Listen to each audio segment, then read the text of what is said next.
Tierra virgen que labrar, una vida que alcanzar. Para mis soldados tengo muchas puertas que tocar en la marcha cotidiana donde Dios soy su general. Recuérdelo, recuérdelo. Yo soy general, recuérdelo, recuérdelo. Soy su general. Para mis soldados tengo un mar rojo que cruzar. Para mis soldados tengo un desierto que pisar. Para mis soldados tengo una multitud que alimentar. Para mis soldados tengo una cruz para cargar. Para mis soldados tengo un descanso al terminar, mientras vuelvo cada uno su trinchera de cuidar. Para mis soldados tengo muchas pruebas que pasar, solo si están de rodillas las murallas caerán. Recuérdenlo, recuérdenlo, soy su general. Recuérdenlo, recuérdenlo, soy su general. Para mis soldados tengo un mar rojo que cruzar. Para mis soldados tengo un desierto que pisar. Para mis soldados tengo una multitud que alimentar. Para mis soldados tengo una cruz para cargar. Para mis soldados tengo 1000 victorias que cantar, una vez que 1000 montañas hayan podido alcanzar. Para mis soldados tengo un mensaje celestial, decirle cuánto les amo y que tienen que luchar. Recuérdenlo, recuérdenlo, soy su general. Recuérdenlo, recuérdenlo, soy su general. Para mis soldados tengo un mar rojo que cruzar. Para mis soldados tengo un desierto que pisar. Para mis soldados tengo una multitud que alimentar. Para mis soldados tengo una cruz para cargar.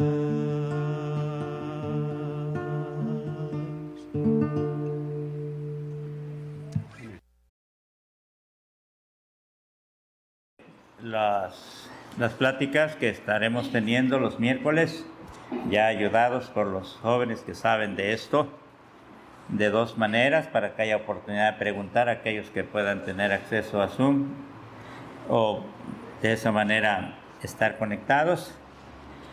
También se transmitirá, como ya es costumbre.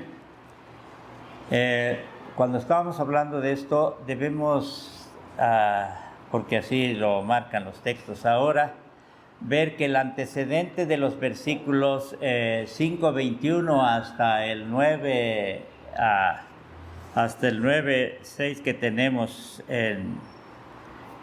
en esta carta está antecedida esta instrucción que tiene que ver con el matrimonio, con los hijos, por por un momento tan especial que tiene que ver con la manifestación del Espíritu Santo en el ámbito de la iglesia.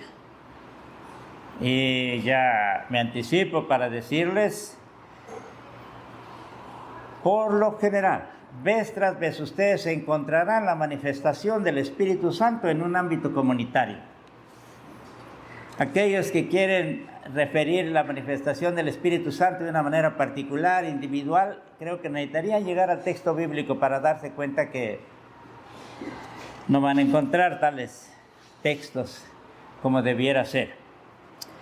Ahora, es el Espíritu Santo que se manifiesta en cada creyente y en la iglesia, el mismo que ha de manifestarse en la vida matrimonial del hogar, de la familia.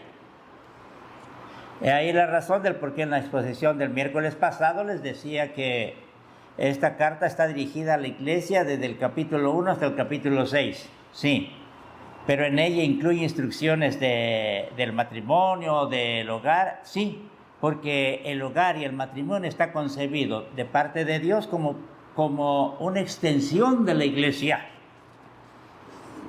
como la iglesia misma ya. Y tanto aquí como allá, cuando está reunida, el Espíritu Santo es el que determinará todo. Pero por otro lado, para vivir la vida familiar, para vivir la vida matrimonial, si no es con el Espíritu, entonces podrá ser cualquier otra cosa, pero no en un hogar cristiano. Y ahí la razón del por qué tantos problemas tenemos. Podrá ser cualquier otra cosa, pero no una familia cristiana. Solo aquella que se ve asistida por el Espíritu Santo será entonces una familia que honre y glorifique a Dios. La casa, el hogar, será una extensión de la iglesia. Por eso se acostumbra a decir al hogar como la iglesia doméstica. Esto es lo que tenemos que entender en cuanto a la estructura de los textos bíblicos. Ahora hemos de predicar acerca de estos versículos 18, 19 y 20, y todo lo que demás que se expondrá será del 21 en adelante. Y empieza diciendo: no os embriaguéis con vino en lo cual hay disolución, antes bien sed llenos del Espíritu. Y con mayúscula, desde luego, porque se refiere al Espíritu de Dios, al Espíritu Santo. Esta advertencia que hace el apóstol puede resultarnos un tanto rara. Y por lo mismo nos preguntamos, ¿cómo puede exhortar a la iglesia a no embriagarse con vino? Pues la iglesia ya no tiene nada que ver en nuestro contexto del vino o de esas bebidas alcohólicas. Bueno, esto podía darse en las comunidades a las que él escribe. Y seamos claros, con ocasión de las reuniones de las que nos habla 1 Corintios capítulo 11, versículos 20-21, se los voy a leer. Cuando pues os reunís vosotros, esto no es comer la cena del Señor, porque al comer cada uno se adelanta a tomar su propia cena, y uno tiene hambre y otro se embriaga, se emborracha. Y esto pasaba. Ahora nosotros podemos decir, y bueno, es que entonces no estamos mejor nosotros. Bueno, revisemos un poquito más allá también, hermanos. Sería posible también en las reuniones que más tarde se denominó como los ágapes o fiestas de amor cristiano. Eso fue muy común, el ágape, en los cristianos. Es más, las referencias que tenemos en Hechos de estas reuniones que hay en el capítulo 2 hasta el capítulo 4 podemos encontrar estas referencias, son ágapes también. Bien, lo cierto es que partiendo de estas costumbres relacionadas al vino, como parte de los alimentos y festejos en toda la región mediterránea, porque está circunscrita en esa región, los creyentes podían verse expuestos a embriagarse o emborracharse y participar así de una conducta desenfrenada o fuera de control, en lo cual hay disolución, dice el texto bíblico. Sí, hay descontrol, hay desenfreno. Ahora, aunque pertenecieran a una cultura donde el vino formaba parte de su alimentación, el riesgo era que ya tuviera ciertos grados de alcohol este vino y entonces ya perjudicaría.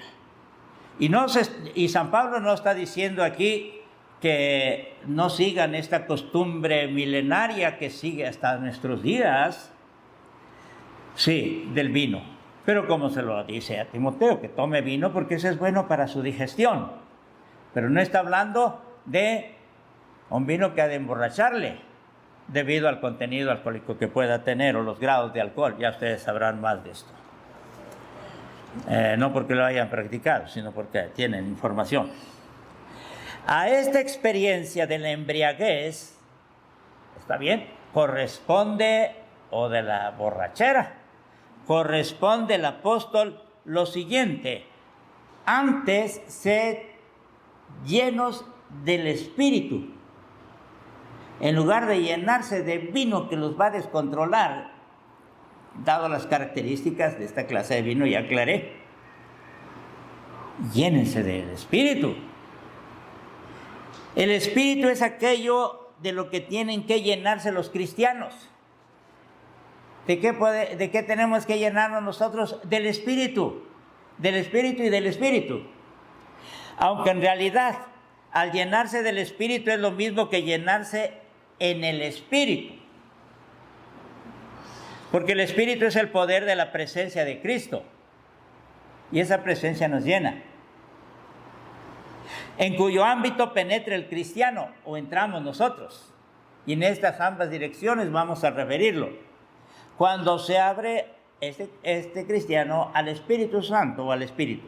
El cristiano es acogido en la presencia de Cristo y en el poder de esa presencia, cuando le deja espacio en su interior. Pero también las frases que vienen a continuación nos indican que se trata de la exhortación a dejar que entre el Espíritu en nosotros y nosotros en el Espíritu.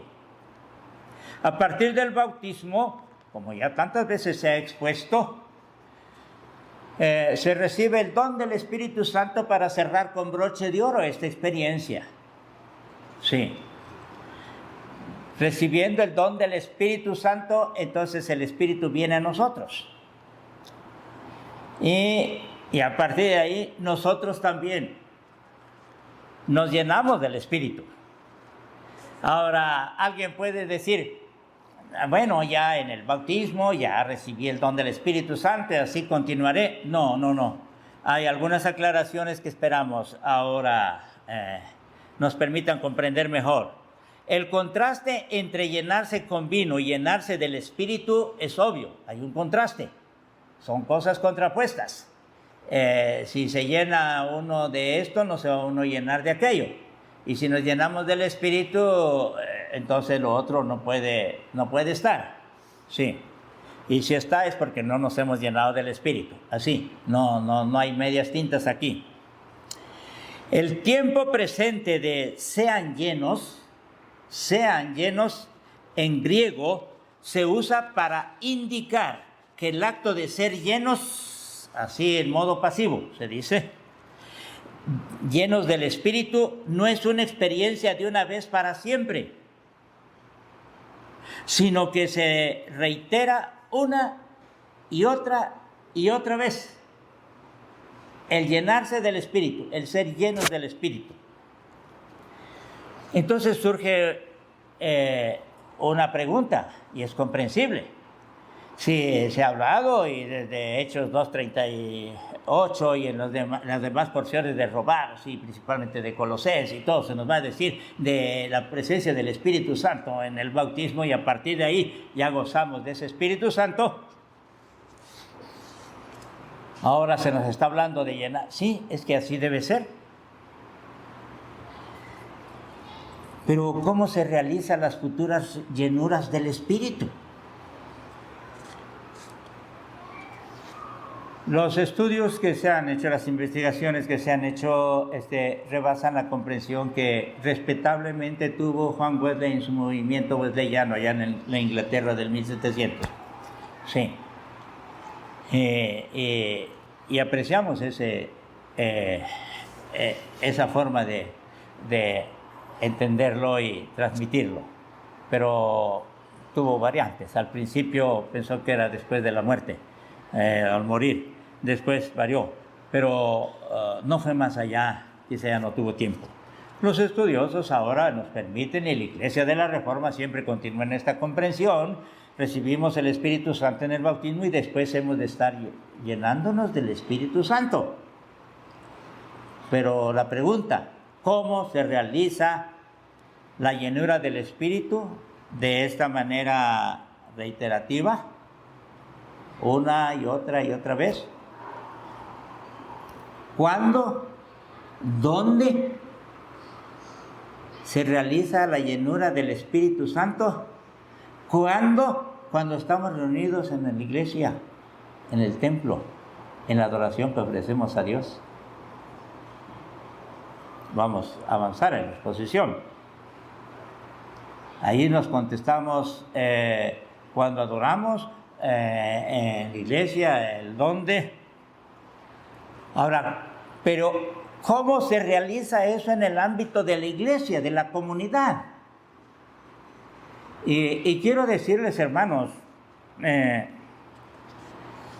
yo doy gracias a Dios por la ayuda que me ha concedido de un tiempo, pues de años atrás para acá, para ir comprendiendo esto. Y eso me llevó a tener esas diferencias que he tenido y tal vez ni se dan cuenta ustedes, la iglesia se ha ido formando doctrinal y bíblicamente ya con un sustento que va más allá de lo que comúnmente conocimos.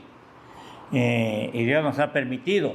Pero esta es una de las cosas que, diría yo, apenas estoy confirmándolo, algo que ya entendía, pero a través de la palabra lo estoy confirmando. ¿Cómo se realiza esa llenura del Espíritu? En primer lugar, hablando entre vosotros con salmos, con himnos y cánticos espirituales. 3 cosas. Puede observarse que esa llenura se realiza aquí en una forma muy particular. Sí.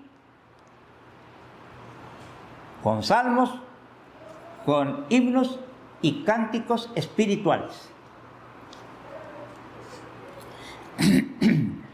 También se traduce recitar.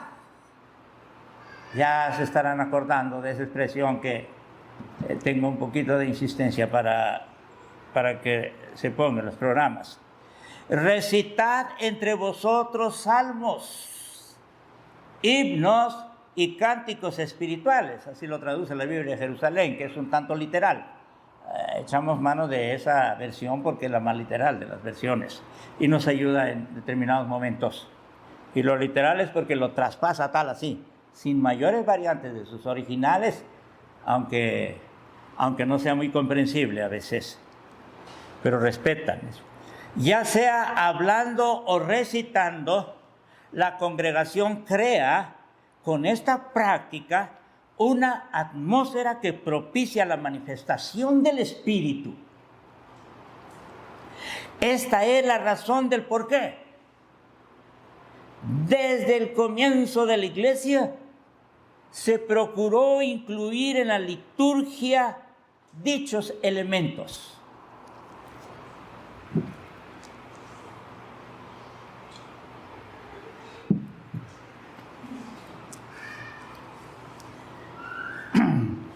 Como se les ha dicho, fundamentados en la palabra y en la historia eclesiástica, principalmente en los primeros siglos y de la Reforma, vamos definiendo a la iglesia lo que debe ser en los diferentes ámbitos, ahora en la cuestión del culto. La iglesia lo incluyó desde el principio. Me detengo tantito para decirles que esta fue una de las inquietudes que yo tuve. Yo no entendía bien.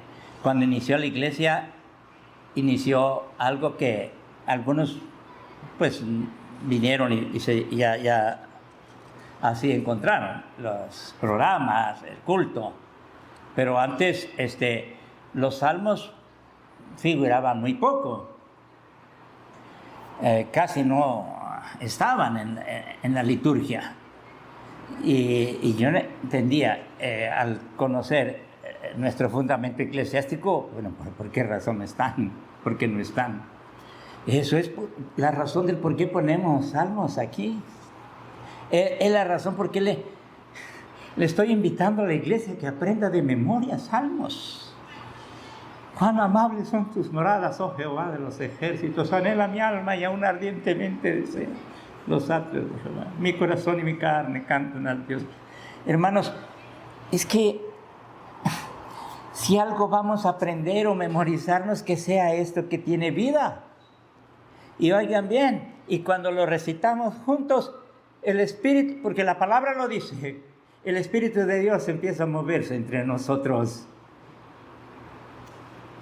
Ahora, quizá nos aventajan los hermanos pentecostales, aunque puedo con seguridad también decir las deformaciones que han tenido, que le dan un énfasis a la alabanza, porque también ahí se experimenta en cierta forma. Me comentaba mi esposa algo de eso. Bueno, la cuestión del Espíritu Santo. Pero aquí estamos con los lineamientos que corresponden para decirles, claro que sí, hermanos. Y ahí la gran importancia del culto público. Y ahí el que estemos reunidos ahora. Por eso la gratitud a Dios, al menos de mi parte, yo creo que de ustedes también, el que nos permite estar juntos cantándole a Dios, adorando a Dios, glorificando su nombre, recitando los salmos.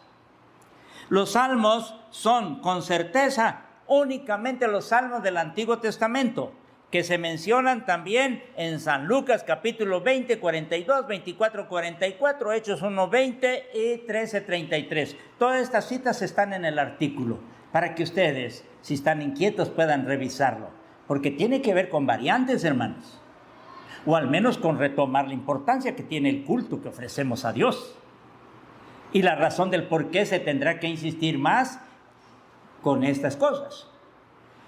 Ahora, los salmos deben formar parte de nuestra vida. Después de lo de Efesios, se entiende que se seguirá exponiendo los salmos que veníamos exponiendo, uno por uno, hasta el 150. Estamos cumpliendo con eso. La iglesia nació de esta manera, que no se los podía decir abiertamente. Bueno, ahora con la base bíblica se los estoy exponiendo, y ahora entenderán por qué tanta importancia de los salmos. Bueno, para el pueblo de Israel, los salmos, el salterio fue el libro de oración, pero no solo el de oración, fue su himnario también, o esas oraciones o esos cánticos de oración, al ponerle música, bueno, hasta en las sinagogas de ahora se escuchan. 2, himnos. En la cuestión de los salmos no tenemos que ampliarnos mucho, pero sí decirles, entre paréntesis, hermanos, esa es la razón del por qué les pido, les invito. Tenemos cuando menos 15 salmos para memorizar, tenemos 23 oraciones pequeñas en los salmos, y vamos a tener unas 40 oraciones grandes, y va a estar en el libro de oración, que también servirá de adoración. Los himnos apenas se diferenciarían de los salmos antes mencionados. Con este término va asociada únicamente la idea de un solemne cántico de alabanza, así como dice Isaías 42:10, Hechos 16:25, Hebreos 2:12. Tenemos ejemplos de himnos cristianos de esta clase. En Apocalipsis capítulo 4, 11, 5 del 9 al 10, 15 del 3 al 4. Ahora le digo, Apocalipsis es un himnario precioso, así. Que otros lo puedan ver de otra manera, bueno, ya se les ha dicho que la literatura apocalíptica incluye himnos y más himnos. Hay versiones que lo traen en una letra cursiva, la mayor parte de las versiones. Quizá la Reina Valera lo vaya a traer en otra revisión, porque hay muchos himnos. Estos himnos, recogidos en los textos de las cartas y en parte comentados en ellas, porque agregan algunos comentarios, no en todos, los encontramos en Filipenses 2, 5 al 11, Colosenses 1, 12 al 14, Primera de Pedro 2, 22, 24, y hay muchos, hermanos. Hay muchos. La misma palabra de Dios nos da material, diríamos así, para usarlo en la adoración que ofrecemos a nuestro Dios. Y qué hermoso será usar salmos, seguir usando y más todavía, usar himnos, y esto se los podemos dar. Claro que sí, después de esta instrucción ya se darán algunas indicaciones a la diaconía de adoración para que vaya agregando estos cantos, estos himnos. Hay muchos. Bueno, apenas pusimos algunas referencias aquí.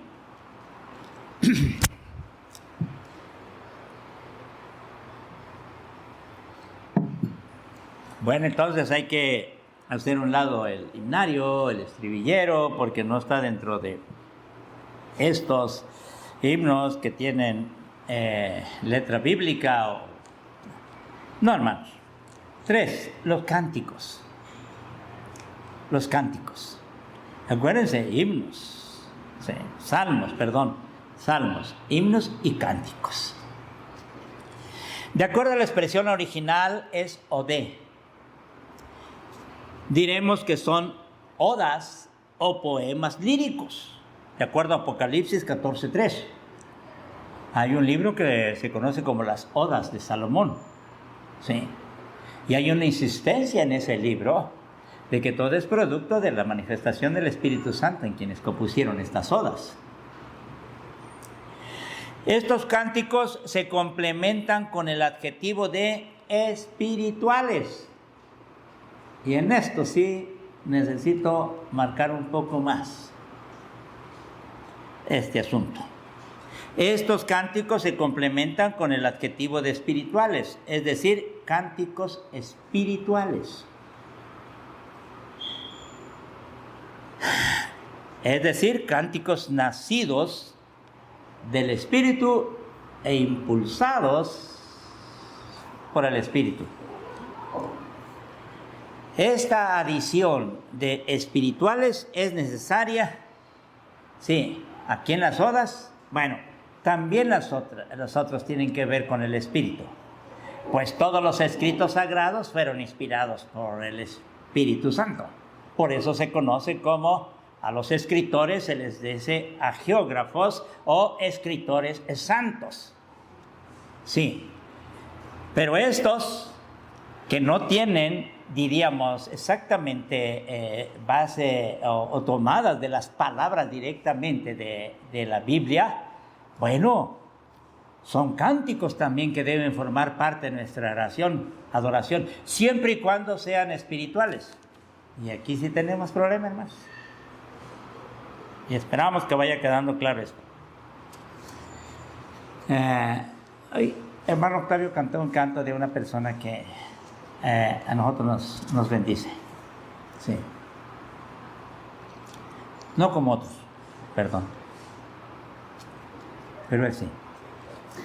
El que compone el canto.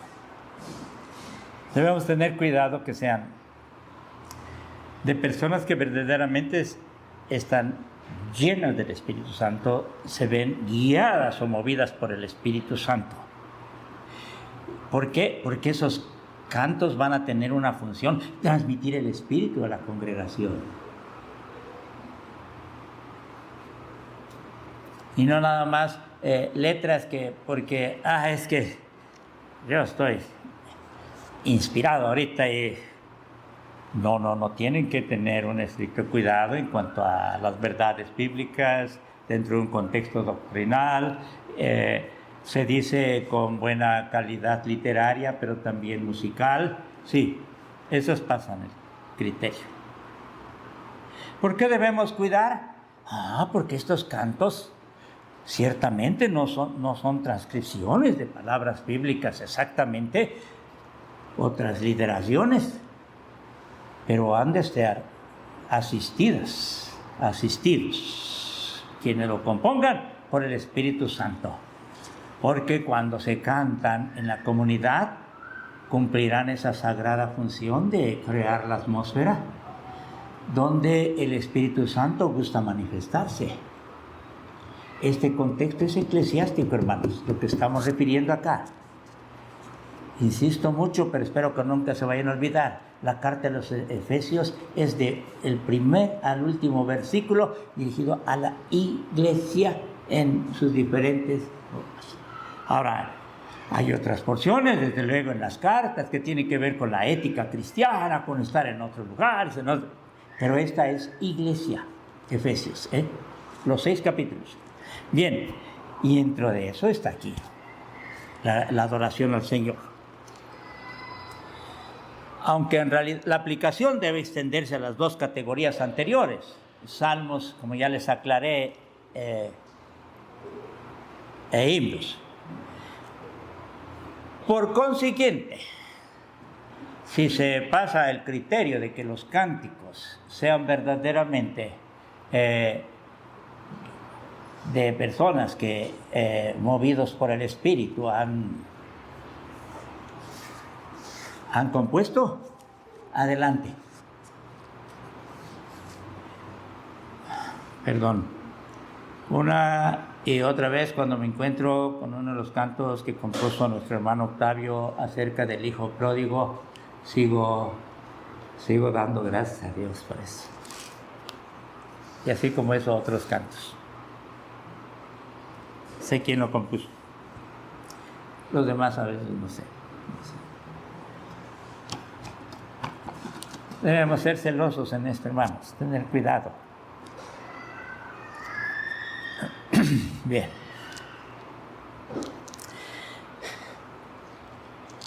Los cristianos deben llenarse de espíritu en sus reuniones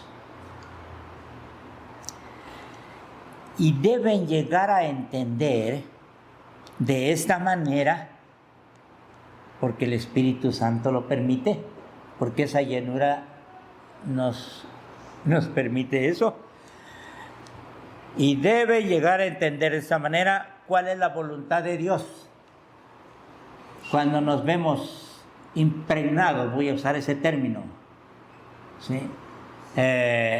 O embriagados. Henry Schiller, estudioso en Efesios, usa ese título. Bueno, o impregnados del Espíritu, o llenos del Espíritu, como ustedes gusten. Ahora, si estamos llenos de ese Espíritu, entonces nosotros estamos en la dichosa posibilidad de conocer la voluntad de Dios. No, es que la voluntad de Dios... No, a ver, es que es Dios que nos ayuda, hermanos.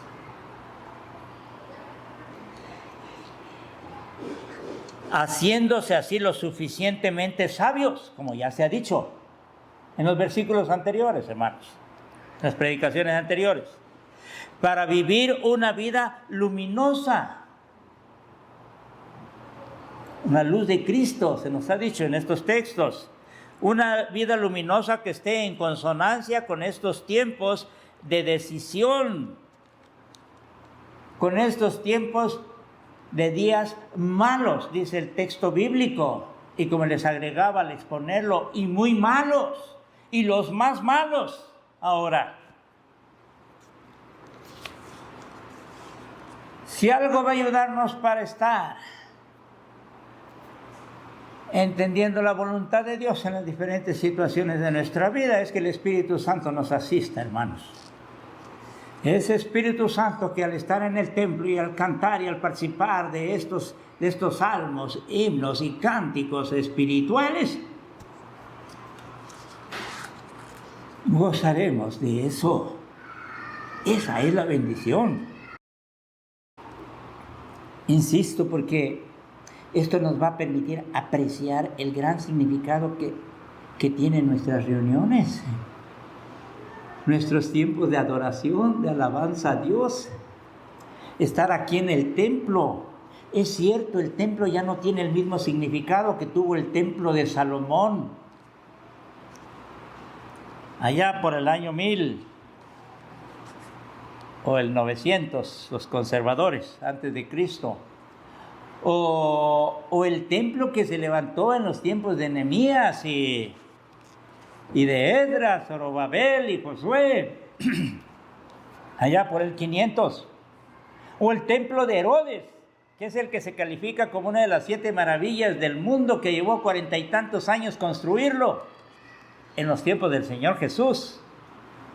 Ese templo cumplió una función y el Salterio nos los enseña, y qué importante. Y en la tarde, en el artículo de la tarde, seguirán ustedes recordando esto.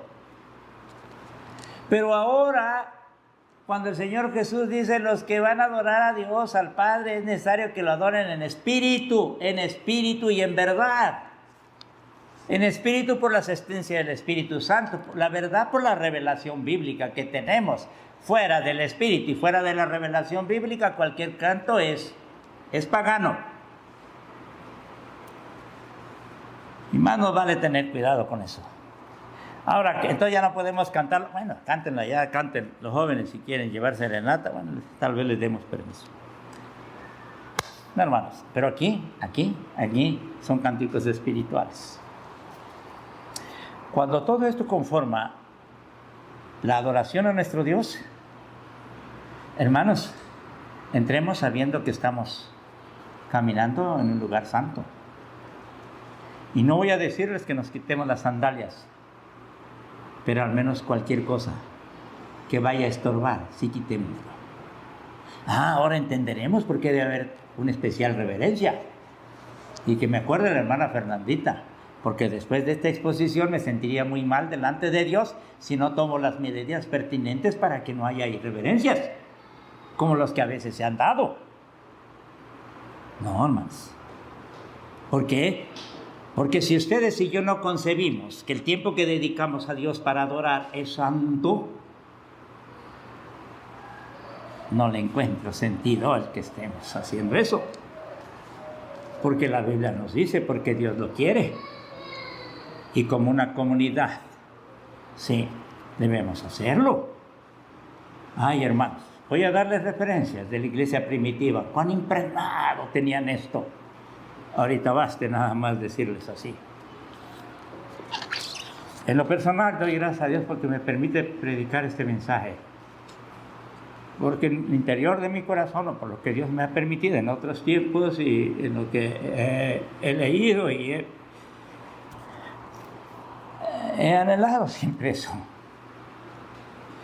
Pero no aquí es donde tenemos la diferencia con los movimientos pentecostales, a quien tal vez debiéramos respetar más de lo que comúnmente se hace. Yo quiero ser cuidadoso con los católicos romanos, con los pentecostales, pero aquí estamos con una diferencia, hermanos.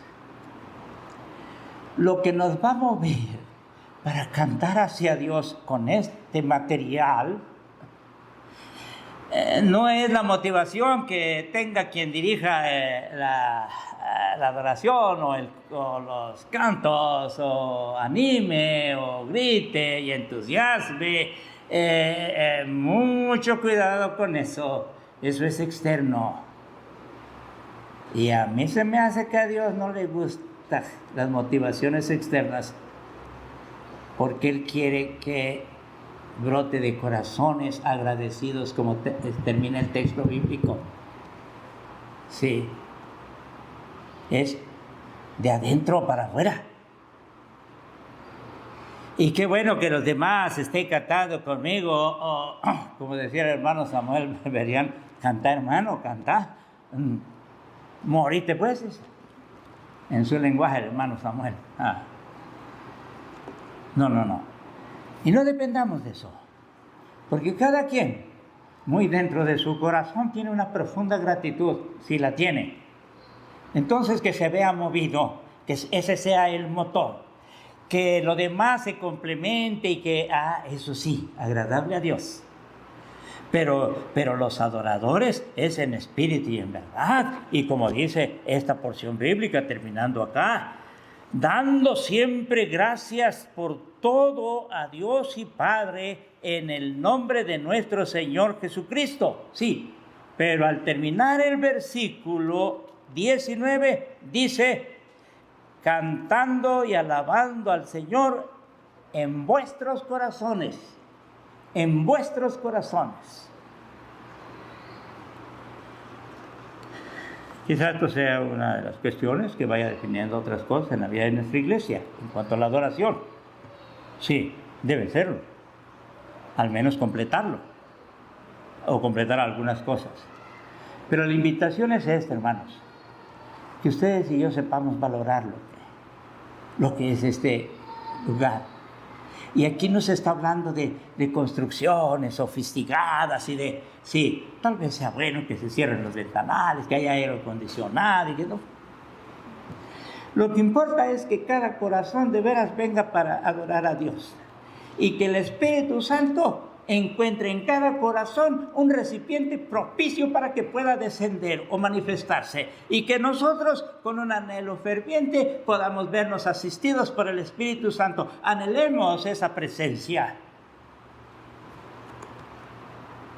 Ahora sí, con salmos, con himnos y cánticos espirituales. Así dice la palabra de Dios. Invitados, hermanos, a que con la ayuda de todos podamos cultivar esto.